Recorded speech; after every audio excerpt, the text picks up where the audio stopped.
Testing. Testing. Voice check. Voice check. Voice check. Good. Okay.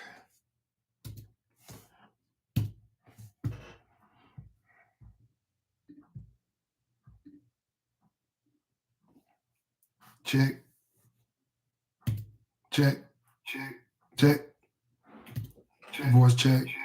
Check. Voice check. Check. Voice check.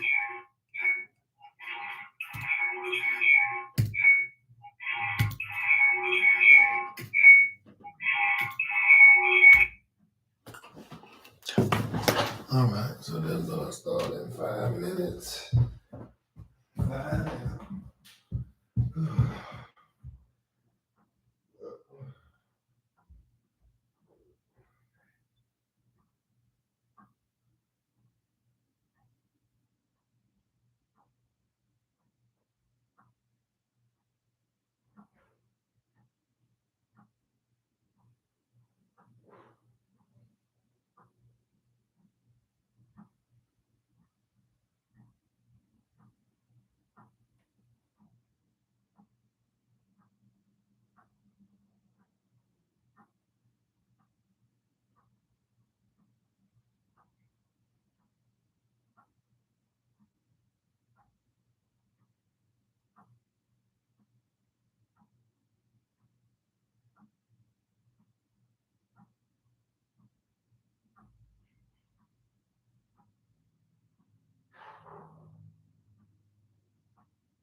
I speak to myself, and I say,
so deep in love was like a fairy tale. Somehow true.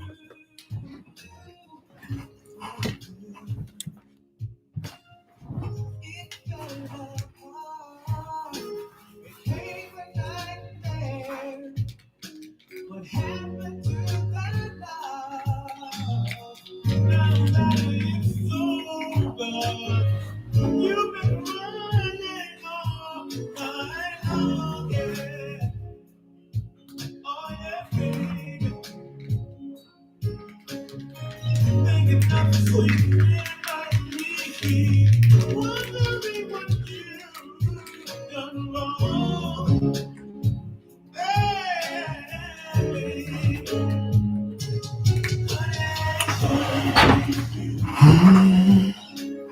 Ain't you very best? You don't have to cry no more. Okay, so we're waiting for people to get joined on the set here. Take a few more minutes, let a few more people get joined up there.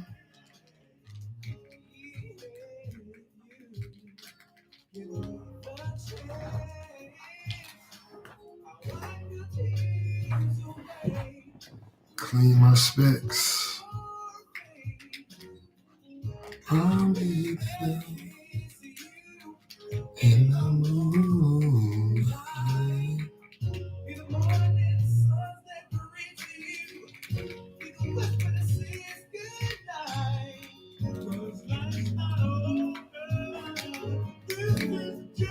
Much better.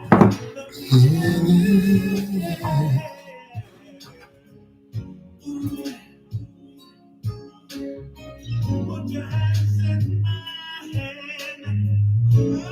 I'll show you love, baby. It's a gift I'll never leave. Heartache.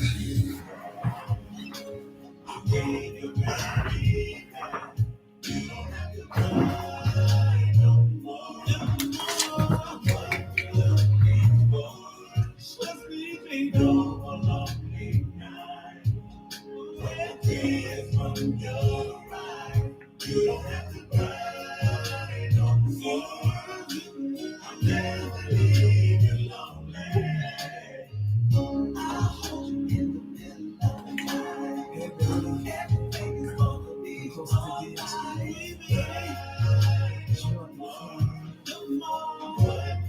All those bad bombs are gonna be there for you. That's right, 'cause I'm human.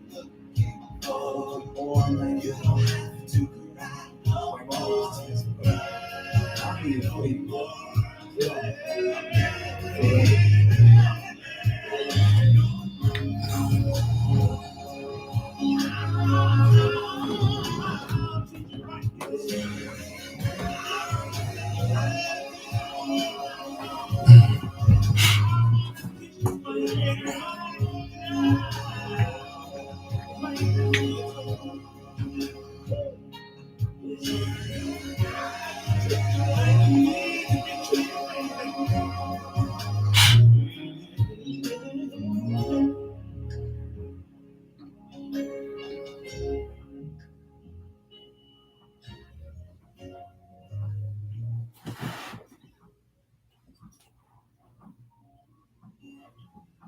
Sometimes you really get hard to play, so no.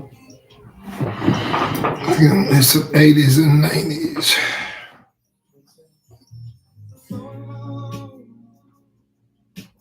Help me, Lord. Things are getting rough.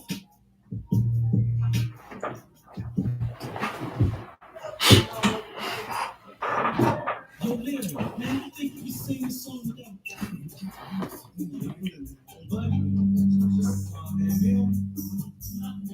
Look, hey, here, Joe, come on, man, come on.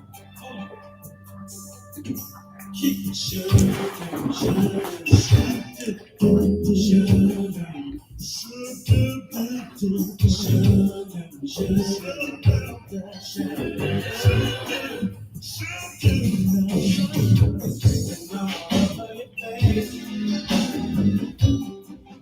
you don't have to say a word. Tell them what to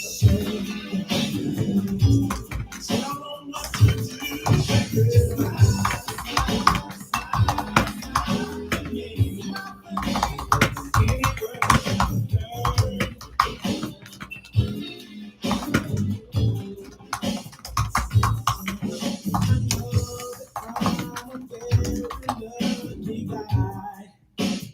Have someone to give.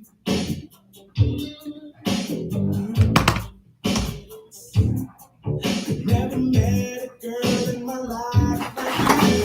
Oh, it makes all my dreams come true.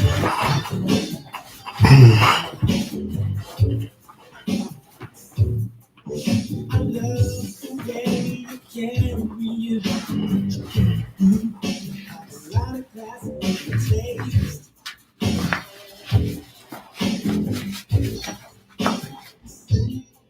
And you don't have to say how much you care for me. Cause it's written all over your face.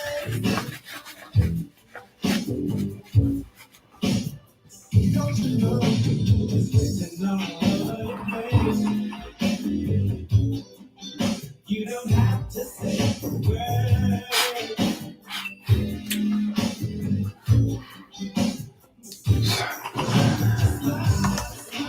Smile for me. It's better than any word I've ever heard.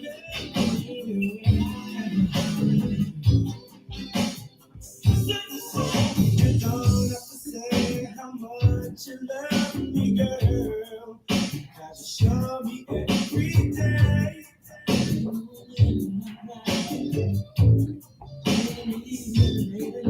You kiss me, you miss me, you hold me very tight.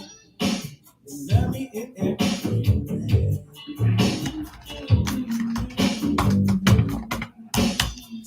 Hello.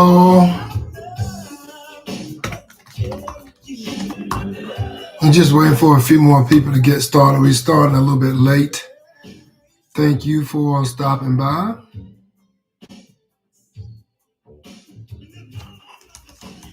We'll be starting on just a second, just a few minutes.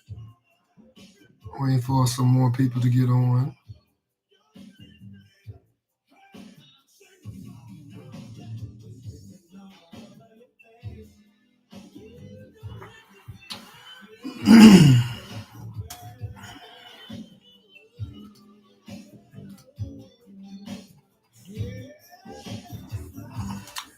Okay, so we're just going to go ahead and get started with what we have. First of all, I would like to welcome you to this segment, and we're talking about the importance of estate planning and estate planning for peace of mind. Oftentimes, people don't think about themselves as having an estate. First of all, they look at an estate as, like that rap singer sings in his song that if you don't have a pool and a gate, you don't have an estate. Wrong. You couldn't be much further from the truth than that. At the end of the day, if you have stocks, if you have money in the bank, if you have, if you have a bank account, whether it's got money in it or not, if you have a bank account, if you have a jewelry collection, if you have a baseball card, cars, okay, life insurance, if you have a retirement plan, all of that, that could be a 401k or TSP, whatever you have, 403b, whatever you have, that's a retirement plan. You using that money, you're leaving that money for your beneficiaries. Your beneficiaries might be your children, it might be an ex-spouse, it might be your parents, it could be a family member, it could be a charity organization. So it's so important to have that because it saves your family from having to go through stress of going through probate court just to prove that they are the true inheritance, the true beneficiaries of what you're leaving behind. So if you really love those people the way you say that you love them, then why not put a system in place to make sure that they get what's coming to them, not going through court, not having to fight the lawyers in probate, not having to fight with your family, right? Because we know that when you go through probate court is what? Is hard. It's very public. And no one wants to air their dirty laundry. It's going to create stress on the family. So now you got arguments in the family, financial stress, and not to even talk about the fact that some of the money, much of the money, depends on how much money it is or how elaborate the estate is, number one. And then, so if you got a $5 million estate versus a $500 estate, you see there's a difference there in how much paperwork and rigmarole that the family have to go through in court. And so you want to avoid that at all costs. So in this presentation today, I'm going to be going through the importance of estate planning. I'm going to be talking about what's in an estate plan, how to go about getting an estate plan set up, and much more, and what it looks like when you don't have one, and also how an estate plan could be utilized during your lifetime to preserve life as well as preserve your assets. So I'm going to just go ahead and get started here. I know people are going to be joining. We already a little bit behind, and I don't want to keep us no longer than we have to. This does not have to be painstaking. It's not rocket science or anything to that nature. So it's not like it's so hard. It's really a very easy thing to do. All right, just waiting for the presentation to come up here. I'm not seeing it on my second screen, so I'm not sure if you're able to see it or not. So let me just stop sharing for a minute and reshare. Okay, I'm gonna stop sharing it. There we go. Okay, so it's gonna be delayed a little bit. For some reason, there is a lag, but I assure you when we get to the end, it wouldn't be an issue, okay? So I'm gonna just wait for it to pop up on the screen again so I know that we have it.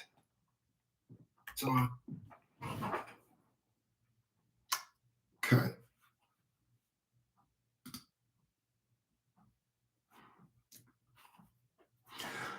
Okay, so I am going to go ahead and dive right in here, and you should be able to see the screen here momentarily. All right, so the agenda today. What is the agenda? There are 4 major components that I want to talk about, right? And I'll reiterate those in the next slide. Now, what is estate planning and why does it matter? What is included in an estate plan and the cost of not having an estate plan? When and how to start your estate plan. And a lot of times we put this stuff on the back burner and we hold off on it because we think that it's like rocket science, but it's really not. It's really not rocket science. So what is an estate plan? So estate plan does 2 things. It's a strategy that helps you with managing your assets during life, and then that which is left over once you pass away, it'll help you with how to go about getting that distributed to your loved ones after you pass away. Why estate planning matters, and get into that part. And this is so important. And the main documents in an estate plan. So there are a plethora of documents that's in an estate plan, but the main ones are a will. What does a will do? A will specifies who inherits what. It names guardians for minors as well as guardians if you have a child that is special needs. So it identifies with who will be the caregivers for your child in if you have a special needs child. A trust. In a trust, the whole thing is a trust, and this is part of a trust. A trust, like I said, it manages your assets during and after your lifetime, and it helps your family to avoid probate court. So your family won't have to go to probate court just to be able to get the things that you have left for them, whatever those gifts are. Power of attorney. And I will be referring to a power of attorney as POAs moving forward. And POAs are people that you assign to handle your finances as well as your health care if you become incapacitated. And what I mean by incapacitated is that if you fall into a coma, so healthcare directives, which would be your healthcare advanced directives, is a medical document that determines the treatment preferences that you want. Should you go into a coma? Do you want to be put on life support? Do you want to end life support? When do you want to end life support? Or if you don't want to end it at all. So all of those things go in there. Beneficiary designation. The beneficiary is the person that benefits from your trust. In other words, you may have children or grandchildren or aging parents or a relative or an organization. And we're talking about retirement accounts, insurance policies, bank accounts, anything of value, jewelry collection, gold collection, whatever you have of value that you want to share with your family or whomever you want to share it with. Those are the beneficiaries, the ones who directly benefit from your estate. So here are 5 key reasons to have an estate plan. It helps your family to avoid disputes in court, and it gives clear guidance on how you want things to be done, and it prevents you from having your family from having to go through probate court. It protects minor children. Like I said, it names guardians for your children as well as your financial support structure. Proper planning minimizes estate taxes and avoid probate fees. So if you don't have your things together in order, then you're gonna have to go through probate, and then the state pays the fees, and there's gonna be taxes, because the trust is not a person, but it speaks proxy for a person, and it can help avoid taxes in certain situations. Also can avoid tax collectors, not tax collectors, but bill collectors, debt collectors. So people that you may owe, that trust is going to shield your children or whomever your beneficiaries are from having to deal with paying them off. Even though you have the money, that money is a gift to the children, and they are covered and not having to pay back. Let's say if you have a past debt, in most cases. And again, it ensures that your wishes are followed to the T, from the distribution of your assets to your medical decisions. And the medical decisions is so important. Oftentimes, families say, I'm not going to leave anything, or I don't care what happens, but what happens if you are in a coma and you don't have a medical director to speak on your behalf? Then what?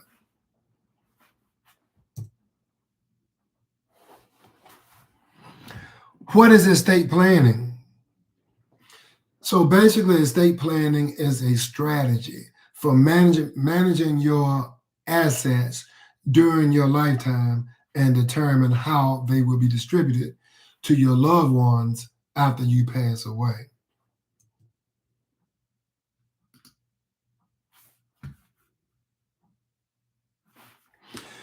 Here are some key reasons to have an estate plan. It helps you to avoid disputes. Oh, going through that again. My bad. Let me skip. Okay.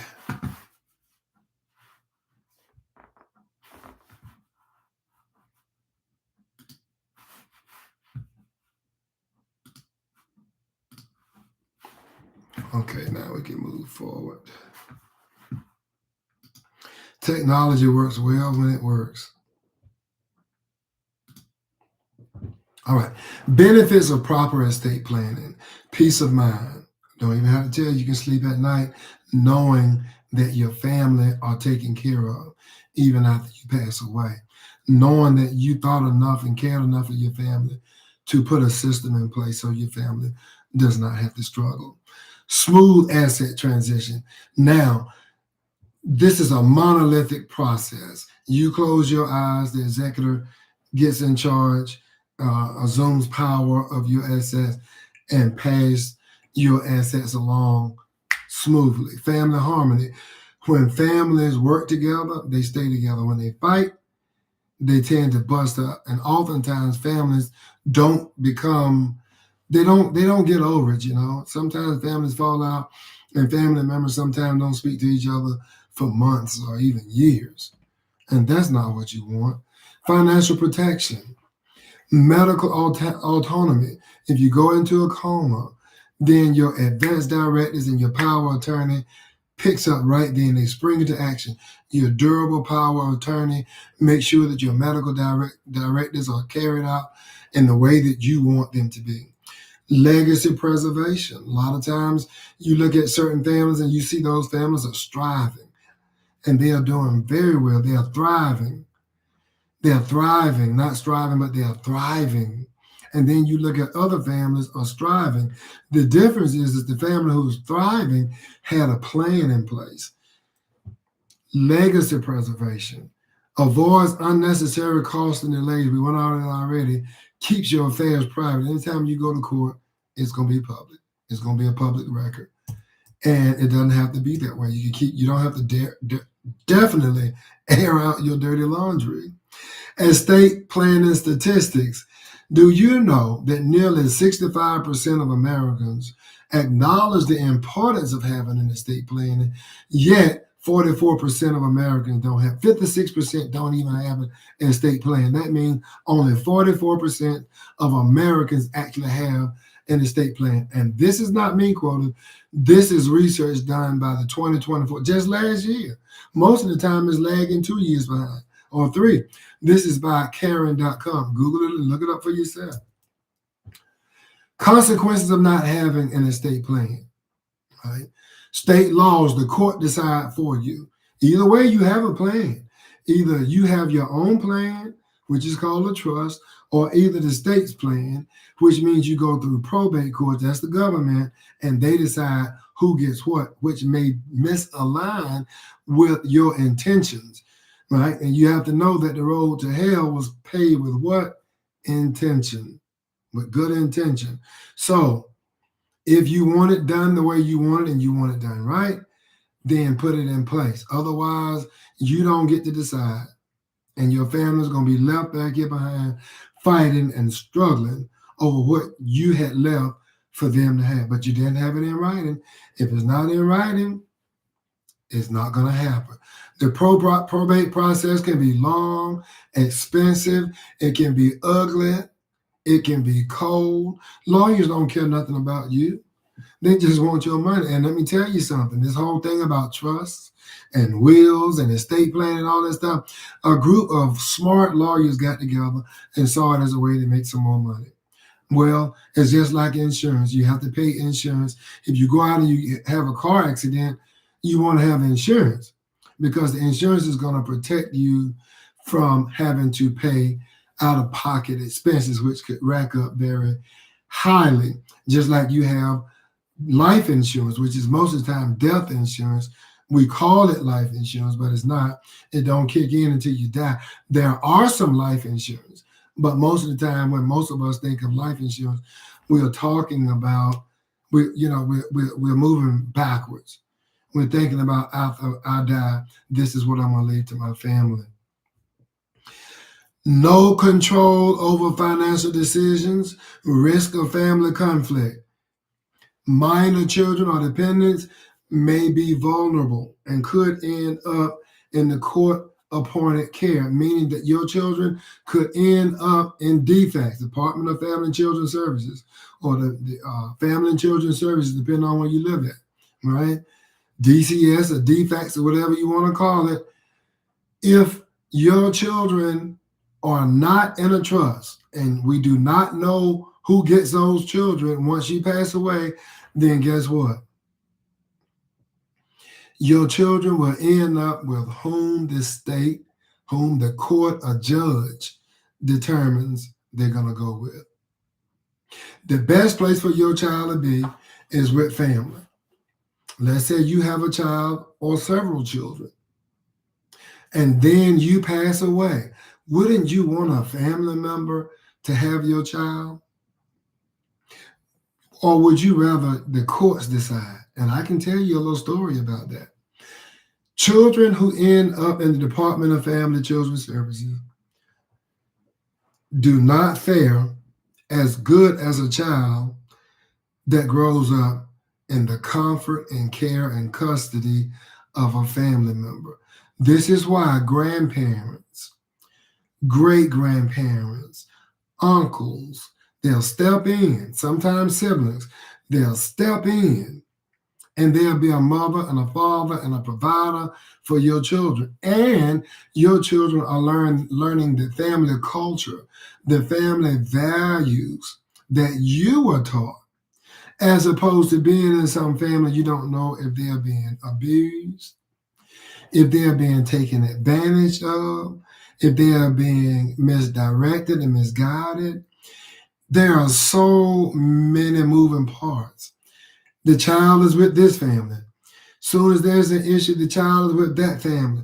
And did you know that the average child that goes into Department of Family and Children Services, by the time they are 18 years old and placed out of Department of Family and Children Services under care and custody of the state, that by the time they turn 18 years old, oftentimes they have lived upwards of 6, 7, 8, sometimes more than 11 homes and families.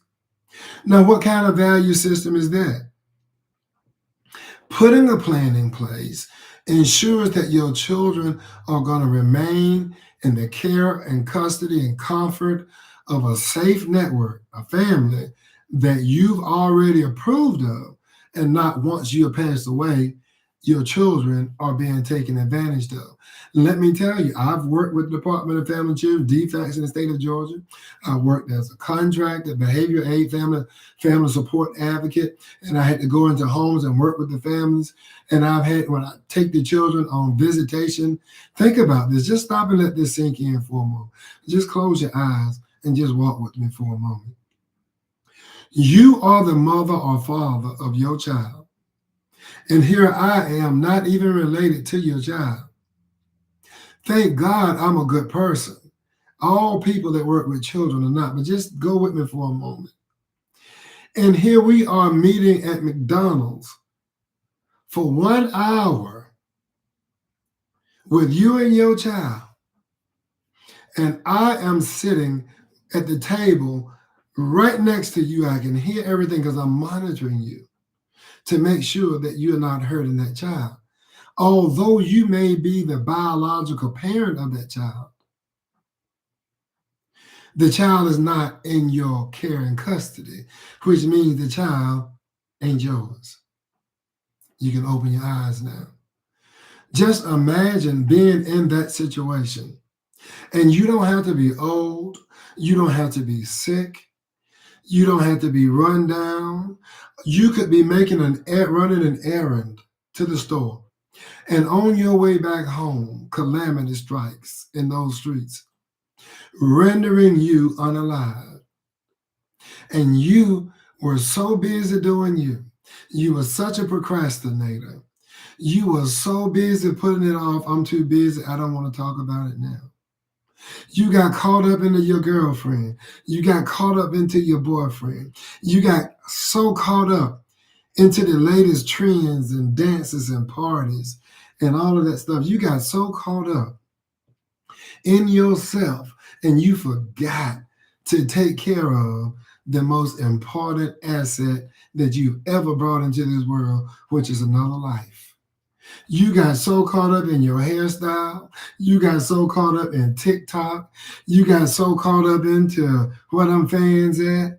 You got so caught up in the twerking and shaking your whatchamacallit. You got so caught up, fellas, into running women and having this girl and that girl, and you so busy making babies and not being the responsible man to take care of them. And now your parents have to do it, and more than likely your parents are you're gonna outlive your parents. Now here you are over there acting a fool. Your parents are in the ground, and you got small children who have to raise themselves in the care and custody of the Department of Family and Children Services. Children who end up in Department of Family and Children Services, I think that all children have good in them. I believe that all children have bad in them. But I can surely tell you that as sure as Ma was married to Pa, and they damn sure wasn't shacking, Mama and Papa were married legally for a long time. Let me tell you something. The children that grow up in Department of Family and Children Services, oftentimes they don't do too well in life. Children that I've worked with, and I can name them, but I won't. They are in prison, some of them. Some of them are in jail waiting to be sentenced. Some of them are already in the ground before they're 21 years old. Some of them have been shot up, shot at, and everything else. Some of them been out there prostituting. These are our babies, and we have to take back the control. We have to put the responsibility on our shoulder because it rests on our shoulders. We are the ones who are indebted to our children. And why in the hell would you have them in the first place if you're not going to do the right thing by them once they're here? It's not just having a good time. You have birthed a whole life.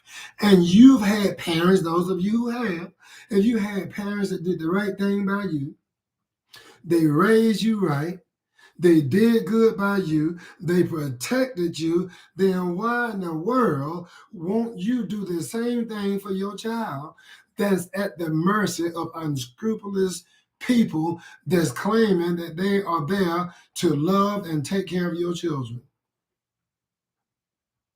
Think about it. And these children go into homes and they're getting put out. Go into homes, they're getting put out. Everywhere they go, they get put out. So by the time they get 18 years old, guess what? They don't give a damn about nothing. And they damn sure don't give a damn about you. Because you were the one that brought them in the world and you didn't do anything for them. And now, here we are. And then now they're grown, they're 18 years old, a handsome young man. He's a fine young man. He grew up in the system. He defied the odds. Nice young lady. She grew up and went up through the system, didn't get pregnant, didn't go out there and get herself messed all up. And now she's doing good. That's the very few, because some of them do go to college. Some of them do take ownership of their lives. All of them don't just blame their parents for their mishaps. And now you want them back. I've experienced that too. But guess what? It never works. It never works. It never works. So, and I want to talk about also the consequences of not having an estate plan. All right. We went gone through all that other stuff, but here's a case study that I want to talk to you that's so important. One of my colleagues, his dad has sisters and brothers. His dad's father, which is my colleague's grandfather, passed away over 2 years ago. Didn't have an estate plan in place. 200 acres of land. Had a will in place, but didn't have a total comprehensive estate plan. Didn't have a trust. See, some of y'all out there lazy and you try to do everything the easy way. But those people in court are smart, they're crafty, they're cunning, and they are trying to get rich. And guess who picks up the tab? Well, let me move on. My colleagues, father, and the rest of his aunts and uncles have been in court for over 2 years trying to get that property, trying to get it released because it's in the care and custody of probate court. And probate court don't give a what? A damn. And I don't mean a DAM, I mean a damn. All right? Right? We 18 and over. They don't give a damn. They don't give two shits about you and what you got going on. They don't care about your family. And if you don't put this stuff in place, then obviously you don't either. And to my last knowledge, they still in court, in probate court. And guess what? Attorneys, every time they have to file a form, pay. Every time they have to do a petition, they get paid. Every time they have to go to court, get paid. They get mileage and everything. And guess who paid for it? You. Because you didn't have an estate plan in place. And let's say you have $1 million estate. No, forget you having the estate, because sometimes you can't see stuff when it's you looking in the mirror. Sometimes you can't see your own face, right? You see everything around it. So let's just take you out the equation and let's just talk about somebody else going to probate court. And their estate is having to pay for it going to court.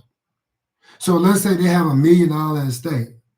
But this time, instead of you going to court as the defendant, as the plaintiff, you going in as the lawyer or as the attorney. And you going in as the attorney for the estate family, the family that had somebody that died, they didn't have no paperwork in place, and you are the attorney that's representing them. And let's just say your billable rate is $150 per hour. Now, I know, because I started out going to law school and I changed my mind. After I took the LSAT and I was in the preparation course place, I know that it cost upward of $180,000. It was $200,000 to go to the school that I wanted to go to. And that was in 2008 when I was taking courses at Georgia State University when I lived in Atlanta. Now, inflation has happened. Everything is higher. It's going to be at least $250,000 now to go to law school. Now, I've been to college, and thankfully, my student loan days are behind me, paid in full. But let's just say you've been to law school, and you've been out of law school for about 5 or 6 or 10 years. You still owe a nice chunk of that change. How are you going to pay it? And every opportunity you can get to pay it for, to get somebody to pay for it, you're going to do it. Lawyers are crooks. I'm just going to leave that alone. Now, I want to give you a case study here about the two families, the Parkers and the Millers. And I'm going to be real brief. The Parkers planned ahead, the Millers did. Both of them were married and had children. Okay? Don't matter how many children they had children. The Parkers put a system in place. They put a trust in place. They named their powers of attorney. They updated their beneficiaries. The Millers did. They did everything. If I die, you can have my this. If I do, and anybody know in the United States that a verbal contract is null and void in the court. Husband, Mr. Parker, had a stroke. The wife was able to access his finances and everything else immediately because they had a trust in place. Mr. Miller, on the other hand, he fell into a coma, and his wife had to go to the court to get access to his estate. His own wife. Well, she got some things because of the wife, but she couldn't get everything. Right? The Parkers, their assets was a smooth transition, passed right on through, bypass probate, then had to go public. The world don't need to know how much you got or ain't got. Because some of y'all, you be out there stunting like you really got it going on and you really don't. And then when you die, then you ain't got no insurance, you ain't got no trust, and all your dirty little secrets get aired out. That's not cool. Now, the Parkers, they saw a $5,000 investment and they took advantage of it. And as a result, their family preserved the wealth, avoided the conflict, family getting along good, and the wealth that was intended, they got all of it. Now, the Millers, on the other hand, they were tied up in court for over 14 months. The children were disputing each other, fighting, getting mad, pissed off at each other. Some of them probably ain't talking. $25,000 in legal fees later, assets delayed, lost value, caused the family to have tension.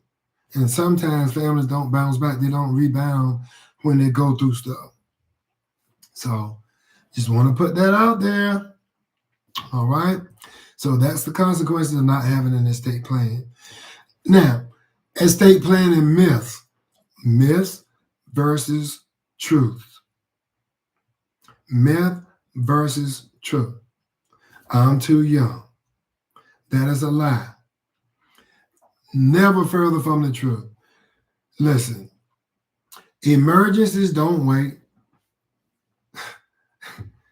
They don't wait. They don't wait for you to get old. Emergencies could happen anytime. I just told you, you could be traveling in your automobile, get into an accident, end up in the hospital, or even worse, end up out of this world. Myth, I don't have enough money. It's about control, not wealth. See, you want to control what happens to your assets, not how much money you got. You controlling who get what you do have.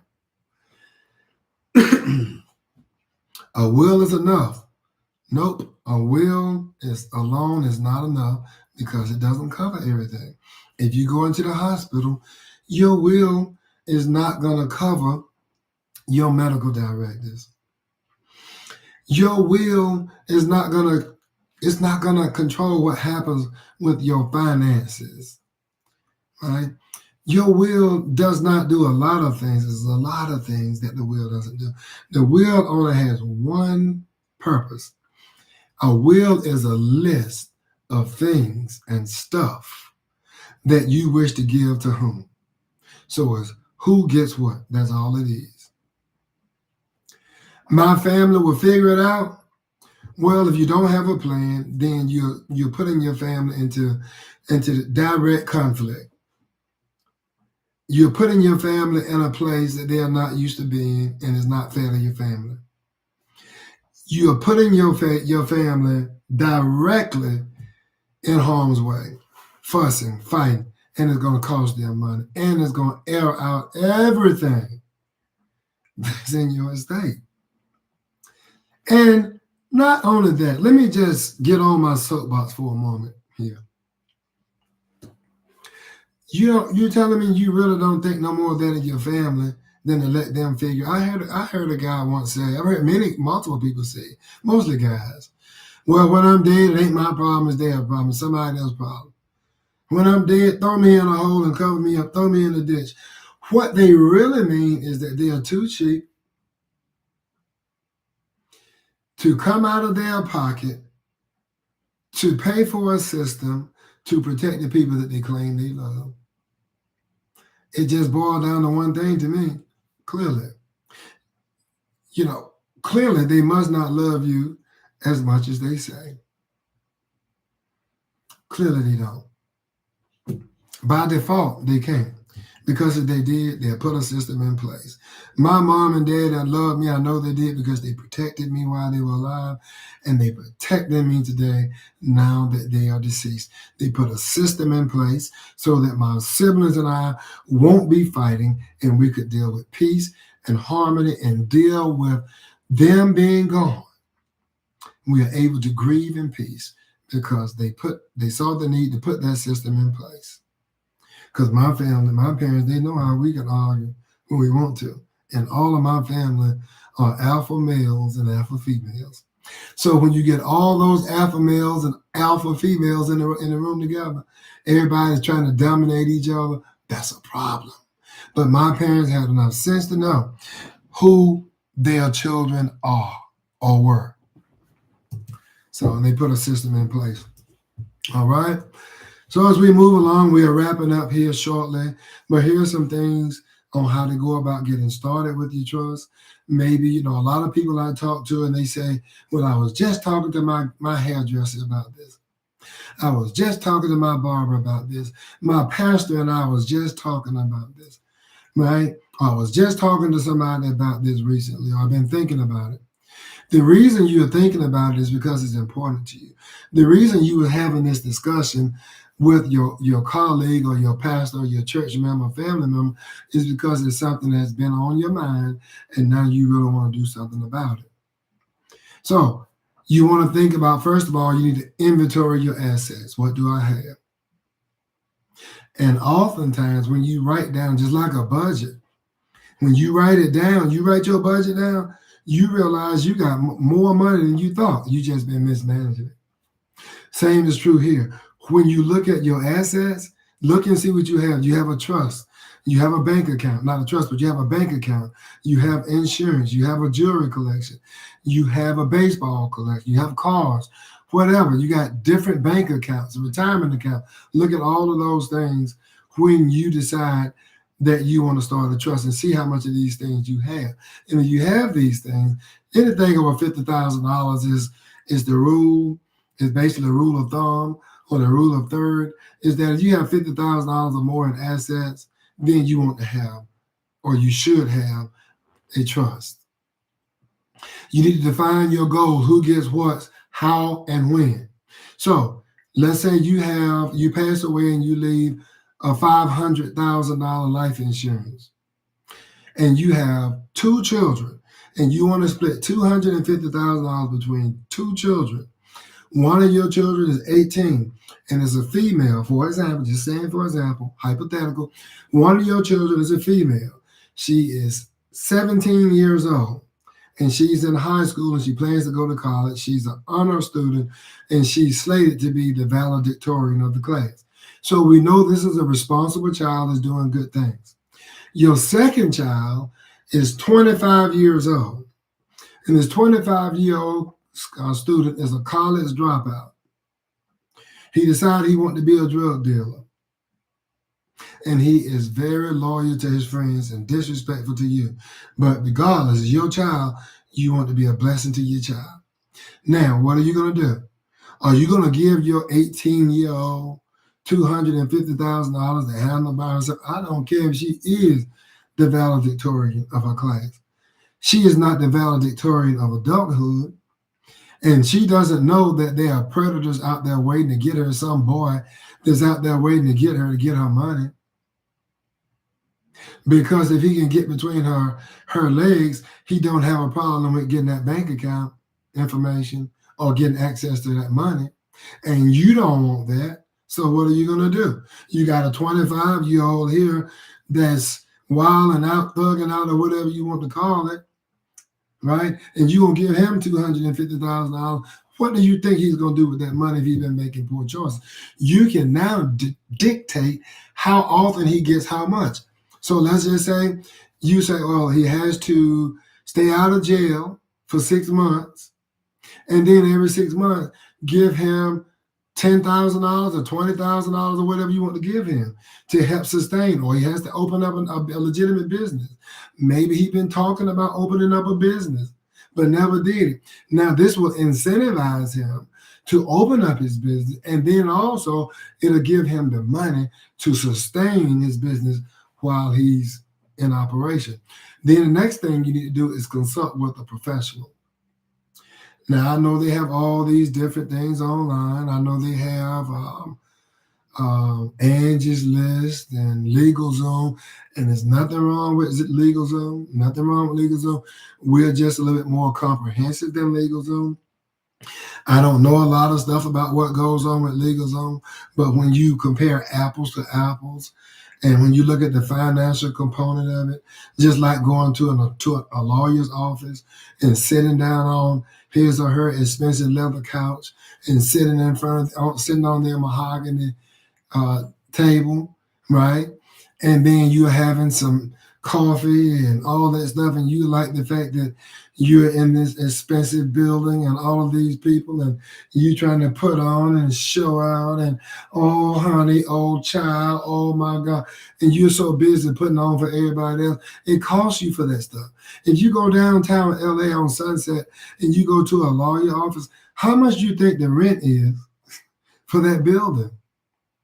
And guess who's paying for it? It's not rocket science. Consult with a professional. If you got to go see a tax advisor, that's cheaper than going to an attorney. Talk to me. I'm very capable, qualified, and licensed and experienced in this area. And I see it happening all the time. I've seen it happen in my family. Folks didn't have the trust. They kept putting it off and then died. And that's, guess what? Didn't have life insurance, then died. We'll talk about that later. I don't want to talk about it now. And when I got to be one of the people to help pay, then that's a problem for me. Because I don't want to be paying to bury nobody, especially people who are stunting when you're alive. You know who I'm talking about. People got the Jordans on and the red bottoms and the Chris Louboutin and Louis Vuitton and the Gucci and all that cheap stuff that they're overpaying for. That's made in China to impress people. And somebody said it this way: we spend too much money that we don't have buying things that we don't need just so we can impress people that we don't even like. We just want to stunt. And then in the end, guess what? You didn't even have your shit together. And now you dead and your family looking stupid. And people can really see who you were, but not are. Let people see who you is and who you are by putting systems in place to protect the very people that you love.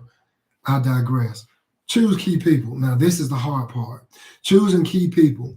Now, you need to choose an executive. What is an executive? The executive kicks in place once you pass away. You need to get a trustee. Who's the trustee? The trustee is the person that makes sure that things are handled properly while you're alive. Your power of attorneys, your POAs, those people make sure things are done correctly while you're alive, whether it's your health care or whether it's your money. Now, you might say, well, I don't care who get what when I'm gone. They can fight over whatever. Maybe you just don't care that much. But let me turn the light back on you this time. What about you in a car accident and you in a coma? Now, you have a good set of kidneys. Good set of kidneys. And there is a kidney list out there with thousands of people in this country and abroad. You've been to the doctor. They know what your blood type is. They can see your records. There are people in high places, right? Right? They can see things, right? Biblically, there's a scripture that says, for we wrestle not. I know one of y'all church folks going to finish it. For we wrestle not against flesh and blood, but principalities and rulers of darkness in high places doing wicked things. What am I saying here? Let's say there's a king or there is a monarch in some other country. Or let's say there's a billionaire or a millionaire in the United States, and their son or daughter desperately needs a kidney to stay alive, and you got one, and you meet the blood type, and you're a perfect match, and you laying up there on that table, and you know, and it looks like things look bad, but it also looks like there's a chance that you might make it. Now, I'm not saying that all hospitals do unethical things, but historically, hospitals in this country and abroad has done ungodly and unethical things. Now, let's just say you got a doctor that's crooked and connected to somebody, because in this day and time, we have people that is sex trafficking.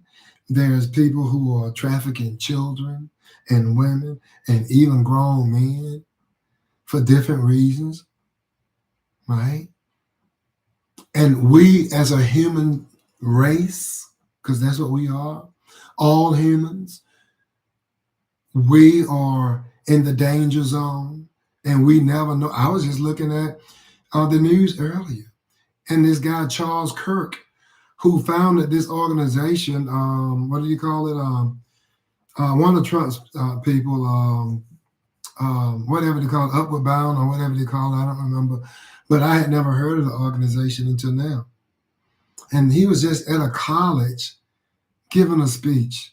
Young man, 31 years old, shot in the neck. And when I looked at the film, it raised doubt in my mind as to whether he'll even pull through. I hope he pulls through. And I understand they got the person that assaulted him, and I hope it's the right person.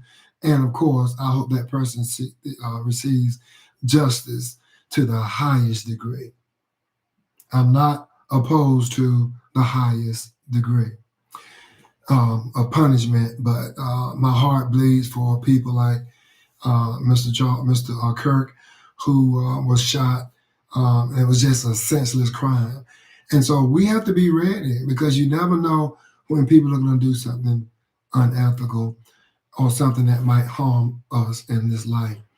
But when you're thinking about getting your trustee and your executives and stuff, think about when you own that operating table or you're in that intensive care unit at the hospital and you're fighting for your life. We've talked about the crooked doctor, but what if you have somebody in your family that you've fallen out with, you see? Or somebody in your family that you put there at the time just to put somebody, and you didn't go back and change it. And now you're not getting along with that person, and that person is your medical power of attorney.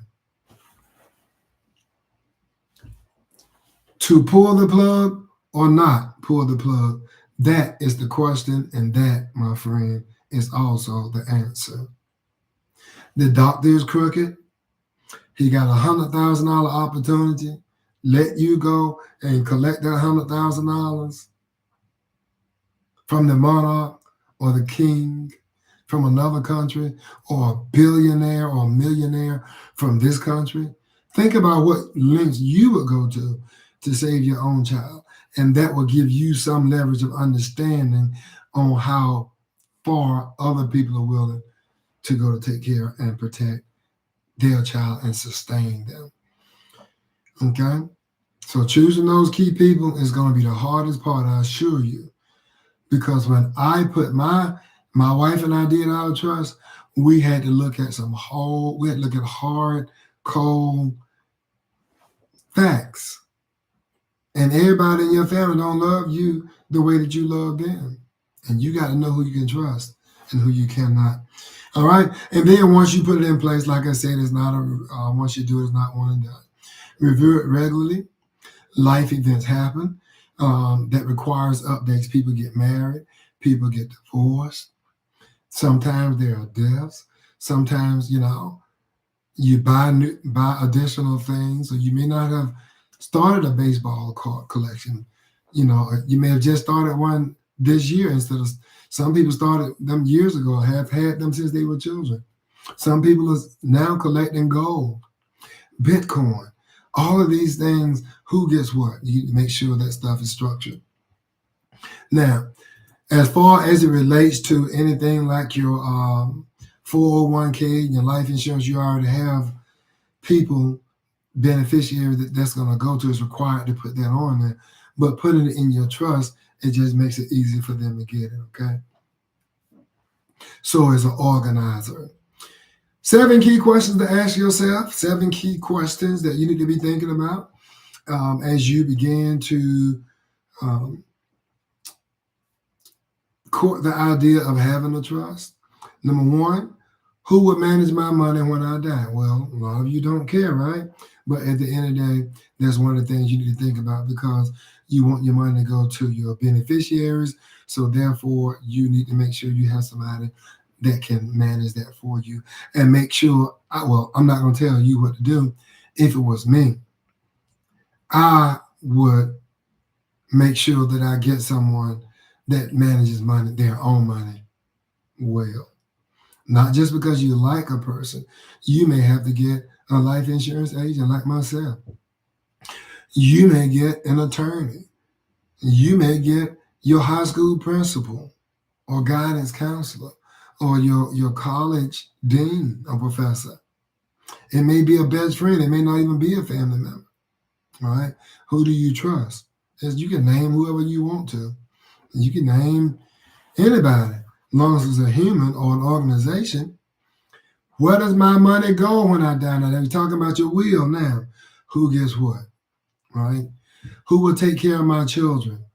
Now, if you have small children or underage children, I mean children under 18 years old or under the age of majority, who's going to finish raising those children for you? And if you have a special needs child, who do you think will take care of your child and give them the love, the support, the guidance, the respect, upbringing, the mental nourishment, right?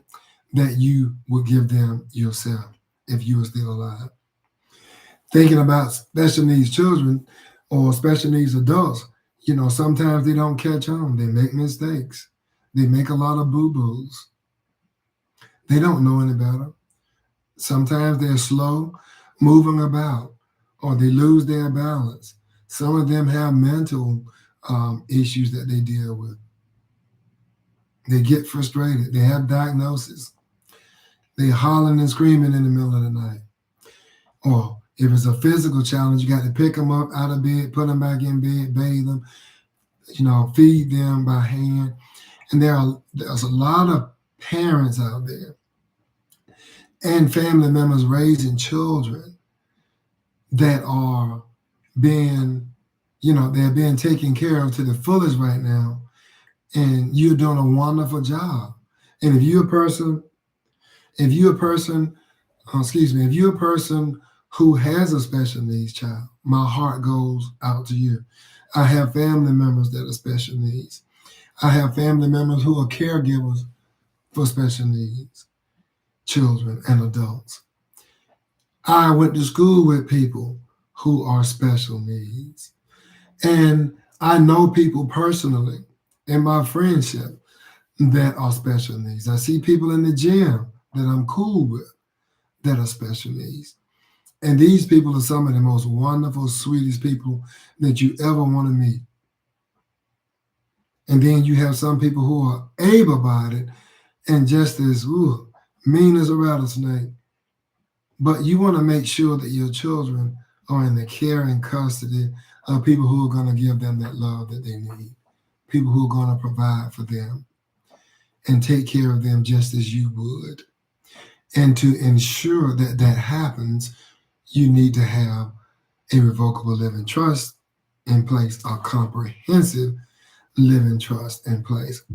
If you got to split those children up, my sister get them for 5 years, my brother get them for 5 years, and my cousin get them for 5 years. However you have to do it. And then after that, my oldest brother will get them, and keep them, whatever. Put your system in place. That's all I'm saying, to protect those that you love. Who makes decisions if I'm incapacitated as far as it relates to my medical and financial decisions? In other words, if I fall into a coma, did I pick somebody that's going to spend up all my money and leave me to die? Hey, pull the plug, because your healthcare power of attorney can tell them to terminate all artificial life-saving attempts. In other words, that's what it means, pulling the plug. Take the feeding tube out. Take everything out except your IV. Take everything out that's keeping you alive. Take you off dialysis. Take all that stuff out and just let you go. They can even pull the colostomy bag off, or that pull all that stuff off, or whatever certain things that you have connected. They can say just disconnect that, because they are now the power of attorney over you. So you better think long and hard. I know I would. I would think long and hard before I choose anybody. What would be my advance directives? What have I said in advance for my medical team to do? The power of attorney can say, look, I know you got this medical directive in place, but I don't think he's going to make it, and I don't want to see him suffer like that. I don't want to see her suffer like that. I just can't do it. You remember that story about Terry Schiavo? Back in, I think it was the early 2000s, I believe, if I'm not mistaken, quite a few years ago. And Terry Schiavo was on life support. She was married. And the whole conversation about whether or not to put a feeding tube in her or to leave it in there. Her family wanted one thing, her husband wanted another.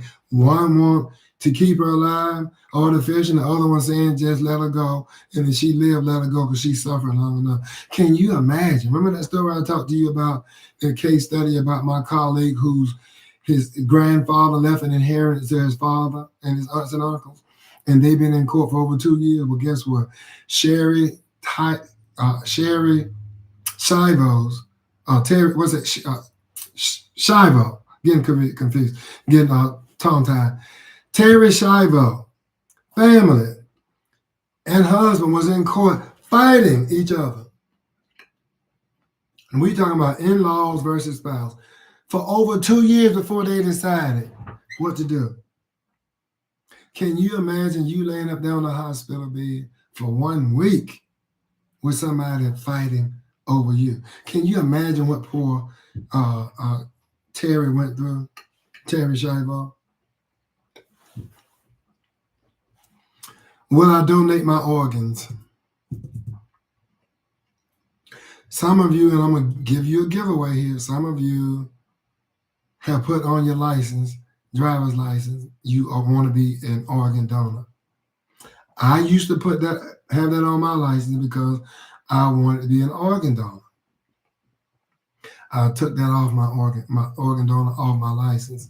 And I recommend you, if you want to be an organ donor, put that in your trust. Because like I said, you're laying up there, a hospital bed, doctors do unethical things.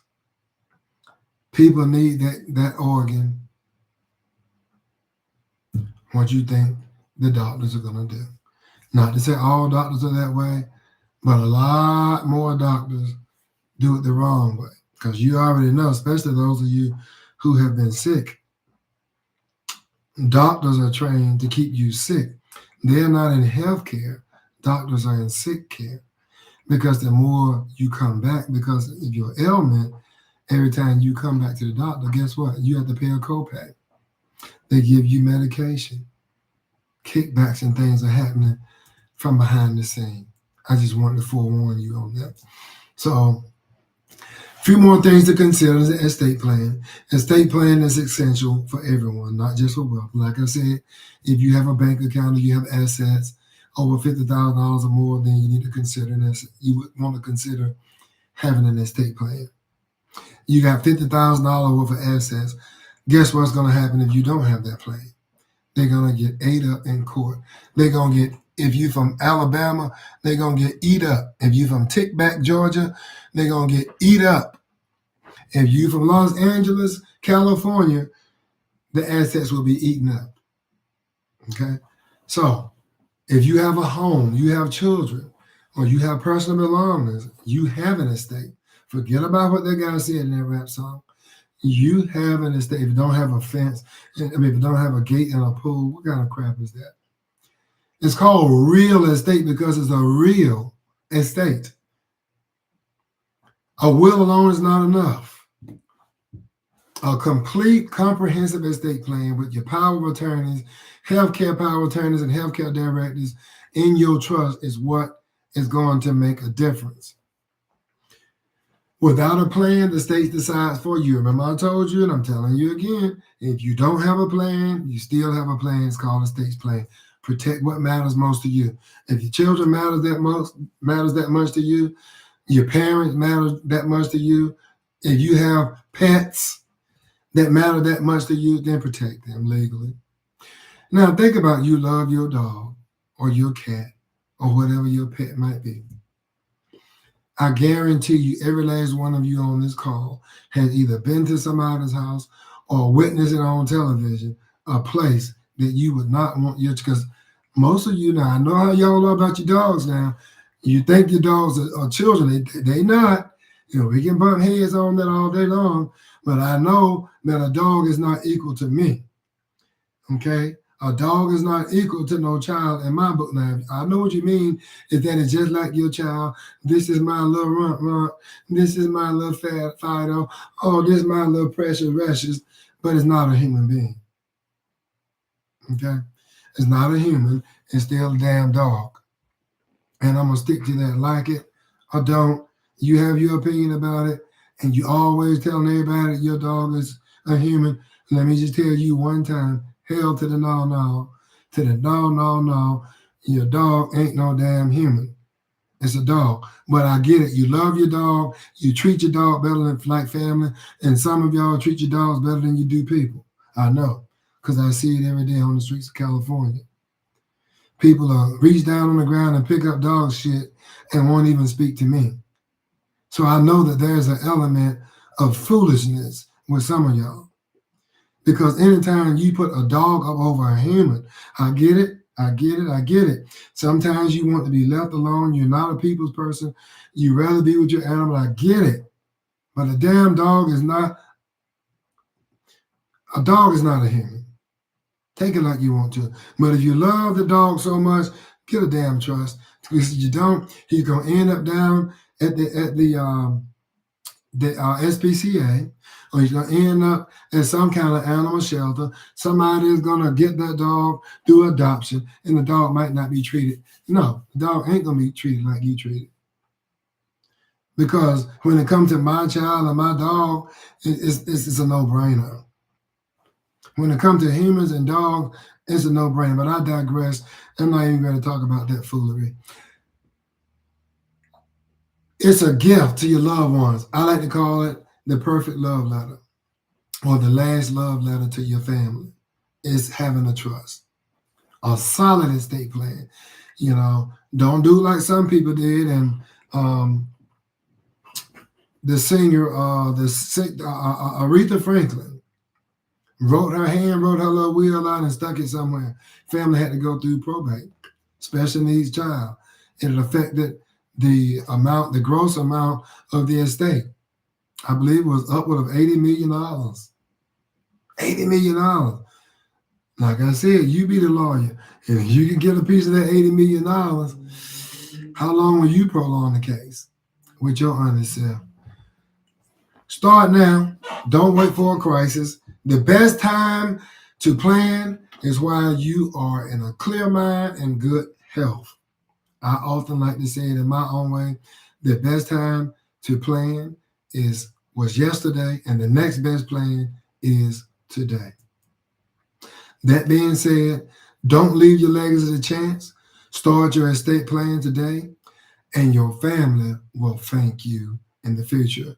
So let us help you by scheduling an appointment. We are asset protectors or asset protection coordinators. I'm the asset protector. We know what we're doing. I, myself personally, I'm small.